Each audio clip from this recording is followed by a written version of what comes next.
Hello friends, welcome to Texavolt. आज हम आपको एक नए इन्वर्टर के बारे में बताएंगे जो कि 5 किलोवाट का होगा, जो कि हमारा न्यूली लॉन्च इन्वर्टर है डेल्टा प्रो 5 किलोवाट। तो चलिए स्टार्ट करते हैं वीडियो। तो ये है हमारा 5 किलोवाट का हाइब्रिड इन्वर्टर डेल्टा प्रो, जो कि इन्वर्टर 5 किलोवाट का है लेकिन ये लोड चला सकता है 6.6 किलोवाट का। जी आपने बिल्कुल सही सुना। और अगर बात करें सोलर पैनल की, तो आप इस इन्वर्टर के ऊपर लगा सकते हैं 10 किलोवाट तक के सोलर पैनल। अगर बात करूं मैं इनके बेसिक फीचर्स की यानी बैटरी की, तो बैटरी इस पे आप 48 वोल्ट में लगा सकते हैं। अगर आप लेड एसिड लगाते हैं तो 4 बैटरी लगानी पड़ेंगी। और अगर बात करूं लिथियम बैटरी की, तो आप इस इन्वर्टर के ऊपर 48 वोल्ट में कोई भी लिथियम बैटरी लगा सकते हैं, चाहे वो 5 किलोवाट हो, 10 किलोवाट हो, 15 किलोवाट हो। आप इस इन्वर्टर के ऊपर 16 बैटरी लिथियम की पैरेलल करके लगा सकते हैं। लेड एसिड की बात करूं तो आप इसके ऊपर 4, 8, 12, 16 आप पैरेलल में लगा के 40 बैटरी तक भी इस इन्वर्टर के ऊपर लगा सकते हैं। अगर मैं बात करूं इस इन्वर्टर के सोलर पैनल की एमपीपीटी रेंज की, तो ये इन्वर्टर सपोर्ट करता है 150 वोल्ट से लेकर 500 वोल्ट तक सोलर पैनल को। यानी आप इसके ऊपर 500 वोल्ट तक के सोलर पैनल को कनेक्ट कर सकते हैं, यानी 9 से 10 पैनल भी आप इस इन्वर्टर के ऊपर कनेक्ट कर पाएंगे। लेकिन अगर आपके पैनल बड़े हैं, 500 वोल्ट से बड़े हैं, 550 वोल्ट से बड़े हैं, तो आपको हम रिकमेंड करते हैं आप 8 से 9 पैनल ही एक स्ट्रिंग में लगाइए। अच्छा, अगर बात करूं इस इन्वर्टर के एमपीपीटी की, तो इस इन्वर्टर के अंदर दिए गए हैं 2 एमपीपीटी, डुअल एमपीपीटी इन्वर्टर है। आप एक इन्वर्टर के ऊपर अलग स्ट्रिंग लगा सकते हैं, दूसरे इन्वर्टर के ऊपर अलग स्ट्रिंग लगा सकते हैं। उनका फायदा ये है आप अलग अलग टाइप के सोलर पैनल को अलग अलग स्ट्रिंग पे लगा सकते हैं। अगर मैं बात करूं इस इन्वर्टर के एमपीपीटी के एम्पियर की, तो ये इन्वर्टर सपोर्ट करता है सोलर पैनल से 18 एम्पियर का एमपीपीटी है इसका। तो ये 2 स्ट्रिंग में आप 18 एम्पियर तक की सोलर पैनल को लगा सकते हैं। अगर हम बात करें इस इन्वर्टर की सर्ज पावर की, जी हाँ, सर्ज पावर का मतलब है कि आपका इन्वर्टर कितना लोड एकदम 10 सेकंड के लिए उठा सकता है। तो ये इन्वर्टर चला सकता है 13 किलोवाट का जर्क लोड। जी हाँ, अगर आपके पास कोई ऐसी मोटर है जिसका जर्क लोड काफ़ी हैवी है, काफ़ी ज़्यादा है, तो ये इन्वर्टर 13 किलोवाट तक का आपका जर्क लोड उठा सकता है 10 सेकंड तक। और उसके बाद जो है आपके मोटर जो है नॉर्मल कैपेसिटी पे काम करने लग जाती है। नॉर्मल इन्वर्टर जर्क लोड को नहीं उठा पाते, और वो भी इतने भारी जर्क लोड को। तो ये इन्वर्टर काफ़ी कामयाब इन्वर्टर है अगर आपके पास कोई ऐसा लोड है जिसका काफ़ी हैवी सर्ज लोड है। अगर हम बात करें इस इन्वर्टर की कम्युनिकेशन की, तो कम्युनिकेशन के लिए इसमें दिया गया है ब्लूटूथ प्लस वाईफाई।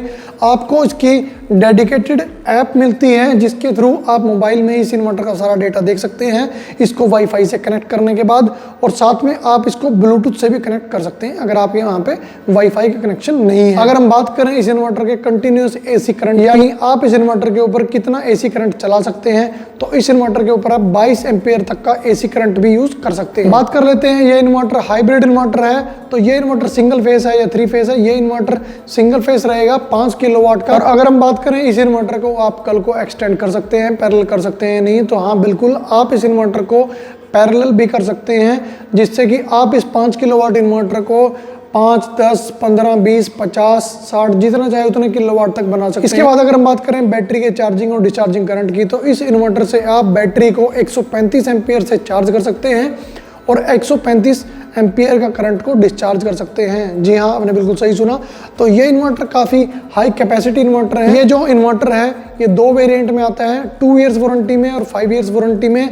आपकी इच्छा है आप 2 साल वारंटी में भी इन्वर्टर को खरीद सकते हैं, 5 साल वारंटी में भी खरीद सकते हैं। अगर हम बात करें इस इन्वर्टर की प्रोटेक्शन की, तो ये इन्वर्टर IP65 है, यानी ये इन्वर्टर वाटर रेजिस्टेंट है और डस्ट रेजिस्टेंट भी है। इस इन्वर्टर को हमने पूरा पैक किया हुआ है, ये कहीं से भी ओपन नहीं है, जिसकी मदद से अगर आप इसे बाहर भी लगाते हैं तो बाहर भी लगा सकते हैं। इस इन्वर्टर के ऊपर आप 10 किलोवाट तक के सोलर पैनल लगा सकते हैं, जिसका फायदा ये है कि अगर आपके सोलर पैनल कम पावर बना रहे हैं सर्दियों के समय में, तो वो 10 किलोवाट तक के पैनल भी सपोर्ट करता है ये इन्वर्टर, जिससे कि आपके सोलर पैनल काफ़ी ज़्यादा पावर बनाएंगे, जिससे कि आपका लोड जो है सोलर पैनल के ऊपर ही चलता रहेगा, वो आपकी इलेक्ट्रिसिटी यानी आपके ग्रिड को यूज़ नहीं करेगा। ये हमारा डेल्टा प्रो इन्वर्टर, यहाँ पर ये इसकी डिस्प्ले स्क्रीन है, यहाँ पर ये हमारा ब्रांडिंग हो रखी है।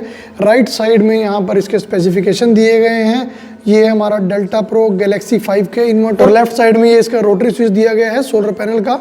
अगर मैं इसको सोलर पैनल को ऑन करना चाहूँ तो ऑन कर सकता हूँ, ऑफ करना चाहूँ तो ऑफ कर सकता हूँ। नीचे इन्वर्टर का पावर ऑन ऑफ बटन दिया गया है। और अगर बात करूँ ये सामने ये फ्लैप दिया गया है, इसको ओपन करने के बाद हम इन्वर्टर की जो भी वायरिंग वगैरह है वो कर सकते हैं। अगर हम बात करें नीचे की तरफ ये सारे इन्वर्टर के पोर्ट दिए गए हैं।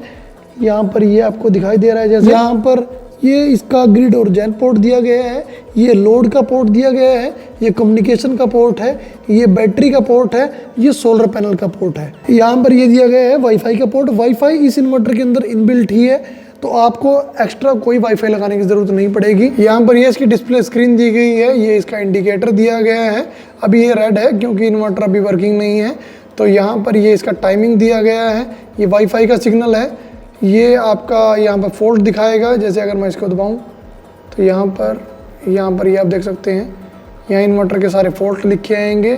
कोई अगर फॉल्ट आपके इन्वर्टर में आया है, और उसके बाद ये यहाँ पर से सेटिंग आएंगी। सेटिंग में आप बाद में चलेंगे, पहले यहाँ दिखा देते हैं। ये इसका सोलर आइकन है, ये इसका बैटरी आइकन है, ये इसका ग्रिड आइकन है, ये इसका लोड आइकन है। यहाँ से हम इसको देख सकते हैं इन्वर्टर का वर्जन मॉडल कौन सा है। ये इन्वर्टर का ऑन ऑफ बटन है, टर्न ऑन या टर्न ऑफ आप इस इन्वर्टर को कर सकते हैं। अगर मैं टर्न ऑन करता हूँ तो इन्वर्टर ऑन हो जाएगा, और अगर मैं टर्न ऑफ करता हूँ तो ये ऑफ हो जाएगा। चलते हैं इस इन्वर्टर की सेटिंग की तरफ। तो यहाँ पर ये देखिए इसकी बेसिक सेटिंग दी गई है। बैकअप रिजर्व यानी हमारी जो है बैटरी है वो कितने % के ऊपर जाने के बाद बंद हो जाए। अगर आपने लिथियम बैटरी लगाई है, चार्ज फ्रॉम ग्रिड, ग्रिड से आपको चार्ज करना है या नहीं, और अगर ग्रिड से चार्ज करना है तो कितने % तक चार्ज करना है। टाइम कंट्रोल है, इसमें आप जो टाइम सिलेक्ट कर सकते हैं कि कितने से कितने बजे तक आपको बिजली यूज़ करनी है, बैटरी यूज़ करनी है, सब कुछ आपको। ये थोड़ा वास्ट कॉन्सेप्ट है, तो इसमें बाद में जाएंगे। यहाँ पर ये देखिए, इसकी ब्राइटनेस है, स्क्रीन टाइम आउट है, लैंग्वेज है, वाईफाई। यहाँ पर इसका वाईफाई दिया हुआ है। पहले जो इन्वर्टर थे उनमें थोड़ा कॉम्प्लिकेटेड होता था वाईफाई को जोड़ना, यहाँ पर ये बिल्कुल सिंपल दिया गया है, आप ये जैसे देख सकते हैं। और ये आप देख रहे हैं वाईफाई, यहाँ पर वाईफाई SSID में आपको लिखना है, आपके घर का जो वाईफाई का नाम है वो लिखना है। और यहाँ पर ये आपका कीबोर्ड आपको दिख गया है, और उसके बाद ये आप जैसे देख सकते हैं यहाँ पर ये पासवर्ड है, पासवर्ड डालिएगा, वो कनेक्ट टू वाईफाई कीजिएगा, आपका कनेक्ट हो जाएगा इन्वर्टर वाईफाई के साथ। उसके बाद अगर हमें ज़्यादा सेटिंग में अंदर जाना है तो अब जाना है हमें, यहाँ पर ये एडमिन इसका पासवर्ड है,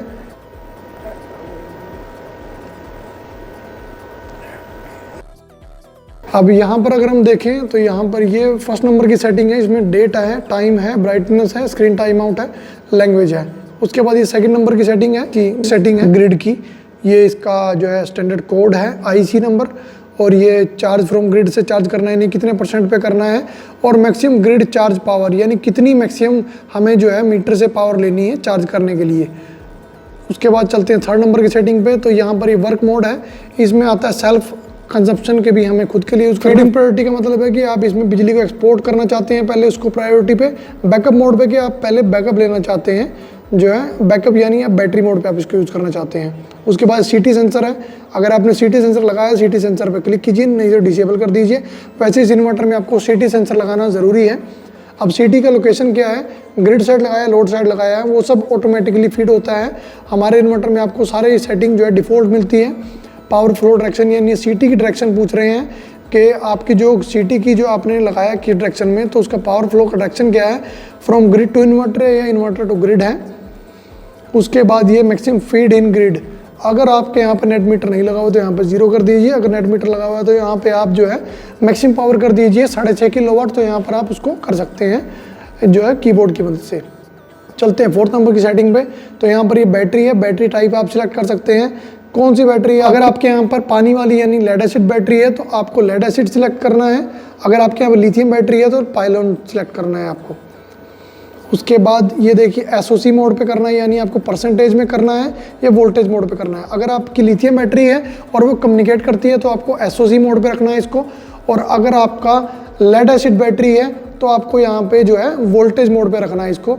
उसके बाद ये डिस्चार्ज स्टॉप SOC यानी जो है कितने % बैटरी होने के बाद जो है मेरी बैटरी जो है बंद हो जाए, यानी मेरी बैटरी से पावर लेना इन्वर्टर बंद कर दे और दोबारा से ग्रिड या सोलर के ऊपर आ जाए। वैसे ये आपकी बैटरी को तभी यूज़ करेगा ज़्यादातर जब आपके पास सोलर अवेलेबल नहीं होगा। उसके बाद 5th नंबर की सेटिंग पे चलते हैं, ये इसकी वाईफाई सेटिंग है। चलते हैं 6th नंबर की सेटिंग पे, यहाँ से आप बजर को ऑन या ऑफ कर सकते हैं। अब चलते हैं हम इसकी एडवांस सेटिंग पे, तो यहाँ से पहले लॉगआउट करना है। उसके बाद ये आप देख रहे हैं ये आपको की का ऑप्शन है, इस पर आप एडमिन पासवर्ड डालिए ADMIN, यहाँ से पासवर्ड आप देख सकते हैं डन किया। अब इसमें एडवांस सेटिंग आ गई है हमारे पास, और यहाँ पर फर्स्ट नंबर की सेटिंग में इन्वर्टर की सेटिंग है। तो इसमें अगर आप दबाएंगे तो ये आपका वर्क मोड हो गया, भाई ये आपका बैकअप हो गया, रेटेड आउटपुट पावर कितनी रखनी है 220, 230, 200, जितनी भी आप अपने घर पे लोड देना चाहते हैं, आउटपुट की वोल्टेज देना चाहते हैं। यहाँ पर ये बैकअप आउटपुट वोल्टेज यानी 264 के ऊपर जाने के बाद ये ग्रिड को कट कर देगा। उसके बाद 176 के नीचे भी ये ग्रिड को कट कर देगा, ताकि आपके इन्वर्टर में कोई खराबी ना हो। Minimum startup battery capacity of grid, अगर आपका इन्वर्टर ऑफ ग्रिड मोड में है तो 30% बैटरी होने से आपकी बैटरी जो है स्टार्ट हो जाएगी। अगर आपकी बैटरी 30% भी है तो मिनिमम जो है हमने 30 सिलेक्ट किया हुआ, जितना चाहे उतना सिलेक्ट कर सकते हैं। अगर आपके यहाँ जनरेटर लगा हुआ है तो आप जनरेटर को डिसेबल और इनेबल कर सकते हैं। अगर आपने इन्वर्टर को पैरेलल किया तो यहाँ से पैरेलल कर सकते हैं। प्रोटेक्शन के लिए यहाँ पर ये इसका मिनिमम और मैक्सिमम जो है थ्रेशोल्ड दिया गया है, इसको आपको बिल्कुल भी छेड़ना नहीं है, ये कंपनी आपको डिफ़ॉल्ट करके देती है। उसके बाद ये आ जाता है बजर ऑन ऑफ करने का। उसके बाद हम बैक चलते हैं ग्रिड सेटिंग पे। ग्रिड सेटिंग में ये आपका पीक शेविंग हो गया, एसी कपलिंग हो गया, उसमें आपको इसको भी नहीं छेड़ना है, ये ग्रिड की वोल्टेज है, फ्रीक्वेंसी है। उसके बाद बैटरी आ जाता है। बैटरी में आपको ये हो गया बैटरी की जो आपकी लिथियम है तो पायलन करिए आप, और अगर लेड एसिड है तो इसमें लेड एसिड सिलेक्ट कर दीजिए। कैपेसिटी एसओसी और वोल्टेज सिलेक्ट कर सकते हैं। लेड एसिड है तो वोल्टेज कीजिए, लिथियम है तो एसओसी कीजिए अगर कम्युनिकेट कर रही है बैटरी। उसके बाद बैटरी लिथियम है तो ये BMS एड्रेस है, इसको भी नहीं छेड़ना आपको। चार्ज स्टॉप 100% होने पे चार्ज बैटरी स्टॉप हो जाएगी। उसके बाद डिस्चार्जिंग स्टॉप यानी बैटरी को यूज़ करना 15% के नीचे बंद कर देगा। आप इसको 25 कर सकते हैं, 20 कर सकते हैं, जितना चाहे उतना कर सकते हैं। उसके बाद मैक्सिमम चार्जिंग कितनी लेगा 6600 वाट से ये आपकी बैटरी को चार्ज करेगा, आप इसको कम भी कर सकते हैं। और ये रिकनेक्ट बैटरी एसओसी 30% होने के बाद आपकी बैटरी के ऊपर दोबारा से लोड चलना स्टार्ट हो जाएगा 30%। आप इसमें जितना चाहे उतना कर सकते हैं। चार्ज फ्रॉम ग्रिड अभी हमने डिसेबल किया हुआ है। डिस्चार्ज का इसमें जो आइकन है कितनी पावर से हमें डिस्चार्ज करना है वो दिया गया है। 5% होने के बाद बैटरी को डिस्चार्ज करना बंद कर देगा। डिस्चार्ज टू नॉर्मल लोड, जैसे इसमें नॉर्मल और स्मार्ट लोड दिया गया है तो यहाँ पर ये नॉर्मल लोड पे फिर भी बैटरी को डिस्चार्ज करता रहेगा 5%। उसके बाद ये आता है पावर लिमिट, तो ये सिटी सेंसर की सेटिंग है। सिटी सेंसर जैसे मैंने बताया था, पावर कंट्रोल, मीटर की लोकेशन क्या है, पावर फ्लो डायरेक्शन क्या है। मैक्सिमम फीड इन ग्रिड, अगर आप इलेक्ट्रिसिटी एक्सपोर्ट कर रहे हैं, मिडनाइट मीटर लगा हुआ है तो मैक्सिमम ग्रिड इंपोर्ट पावर कितनी यूज़ कर रहे हैं तो 50 ही रखिएगा, ये बाय डिफ़ॉल्ट सेट है। उसके बाद कम्युनिकेशन के लिए अगर हम दिखाएं तो यहाँ पर ये वो वाईफाई दिया गया है। लैन से भी आप कर सकते हैं, RS485 केबल से भी कर सकते हैं, और ये सबसे पहला जो है वाईफाई का है। उसके बाद मेंटेनेंस की बात करें तो यहाँ पर ये देखिए ब्राइटनेस हो गया, स्क्रीन टाइम आउट हो गया, वो सेम सेटिंग है। अगर आप इसका पासवर्ड जो है चेंज करना चाहते हो तो चेंज कर सकते हैं। क्लियर हिस्टोरिकल डाटा यानी आप पीछे का सारा डाटा डिलीट करना चाहते हैं, अगर आप यहाँ से आप कर सकते हैं फैक्ट्री डाटा रीसेट, यानी इन्वर्टर की सारी सेटिंग दोबारा से डिफ़ॉल्ट हो जाएंगी। अगर आप इन दोनों में से किसी को भी छेड़ते हैं तो कंपनी आपको वारंटी प्रोवाइड नहीं करेगी अगर आपका इन्वर्टर ख़राब हो जाता है। तो इन दोनों को आप मत छेड़िएगा, ये हम आपको सख्त जो है हिदायत देते हैं। तो ये थी हमारे इन्वर्टर की सारी सेटिंग जो कि आपने देखा। तो ये इन्वर्टर आप देख सकते हैं कितना ही एलिगेंट है, देख सकते हैं 5 किलोवाट का ये इन्वर्टर है और कितना मिनी इन्वर्टर है, कितना कॉम्पैक्ट इन्वर्टर है। आप इसको घर में कहीं भी लगा सकते हैं, आपकी दीवार पे ही ये लग जाता है। वॉल माउंट इन्वर्टर है और इसका स्टैंड आपको इन्वर्टर के साथ ही मिलता है। तो ये थी हमारी आज की वीडियो। अगर आपको ये डेल्टा प्रो इन्वर्टर जो हमारा न्यू लॉन्च इन्वर्टर है ये खरीदना है तो आप नीचे दिए गए नंबर पर कॉन्टैक्ट कर सकते हैं या हमारी वेबसाइट पर जाके भी खरीद सकते हैं।